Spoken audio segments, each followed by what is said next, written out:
श्रीराम आमची चालू असलेली ही अत्यंत अद्भुत असणारी ही दत्त परिक्रमा आणि आज आम्ही आलो ते म्हणजे श्रीपाद श्रीवल्लभ यांचं असणारं जन्मस्थान म्हणजे पिठापूर। दत्तांचे 3 अवतार आहेत। पहिला अवतार आहे श्रीपाद श्रीवल्लभ, दुसरा अवतार आहे श्री नरसिंह सरस्वती आणि तिसरा अवतार आहे तो म्हणजे श्री स्वामी समर्थ। आणि पिठापूरमध्ये आम्ही सकाळी सगळं दर्शन घेतलेलं आहे आणि आता ज्या ठिकाणावरती आलेलो आहोत ते तुम्ही समोर मंदिर पाहताय, ज्या मंदिराला श्री अनघा दत्त लक्ष्मी मंदिर पिठापुरम असं म्हटलं जातं। अनघा दत्त लक्ष्मी कुंकुमार्चन हे मी बऱ्याच वर्षांपासून करत आलेली आहे आणि त्याचं जे काही अनघा लक्ष्मीचं जे व्रत आहे ते वडिलांनी 15 वर्षापूर्वी माझ्याकडनं करून घेतलं होतं आणि त्याच्या पुण्याईनं आज माझ्या आयुष्यामध्ये पुन्हा एकदा आईसाहेबांच्या समोर कुंकुमार्चन करण्याचा योग आलेला आहे।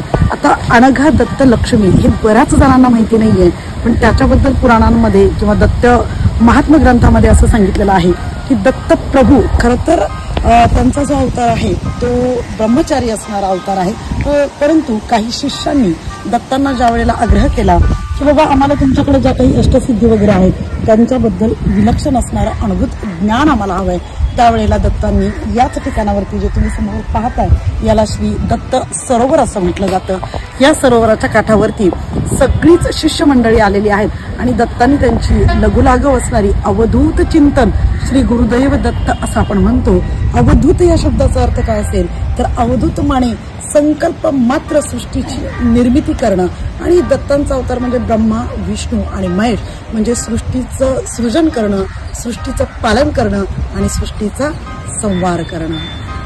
आता अजून एक दत्त महात्म्यामध्ये असं सांगितलेलं आहे की जर दत्त अवतार हा जर ब्रह्मचारी अवतार आहे तर मग संपूर्ण जगाच्या पाठीवरती दत्तांची पत्नी म्हणजे ज्याला मानस पत्नी असं सुद्धा दत्त महात्म्यामध्ये म्हटलेलं आहे, तिचं नाव अनघा आहे।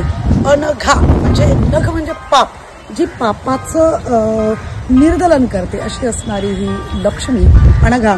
आणि याच सरोवरामध्ये दत्तांनी सांगितलं शिष्य सगळे काठावरती बसलेले आहेत, सगळे दत्त आतमध्ये गेलेले आहेत आणि दत्तांनी 100 वर्ष तपश्चर्या या दत्त सरोवरामध्ये केलेली आहे। शिष्य या काठावरती वाट बघतायत आणि ज्या वेळेला दत्त महात्मे बाहेर आले त्यावेळेस ते अनघसह म्हणजे त्यांची पत्ना अनघा आणि त्यांचे अष्टपुत्र यांच्या समवेत याच सरोवरातनं प्रत्यक्ष दत्त बाहेर आलेले आहेत। पण इथं पुन्हा अजून एक विवेचन असं आपल्याला मिळतं ग्रंथांमध्ये की ज्या वेळेला शिष्यमंडळी होती ती सगळीच काही पुण्यवान नव्हती, त्याच्यामध्ये ज्यांच्याकडे पुण्याचा साठा प्रचंड ताकदीचा होता त्यांना मात्र दत्तांचं आणि अनघेचं स्वरूप हे सपत्नीक न दिसता एक आदिशक्ती आणि प्रत्यक्ष अवधूत अशा पद्धतीमध्ये त्यांचं दर्शन झालेलं आहे। आणि ज्यांच्याकडे जरा पुण्याचा संचय कमी आहे आणि पापाचा साठा जास्त आहे त्यांना मात्र हे अनघा दत्त म्हणजे वैवाहिक बंधनातून हे पती पत्नी आहेत असं दिसलेलं आहे।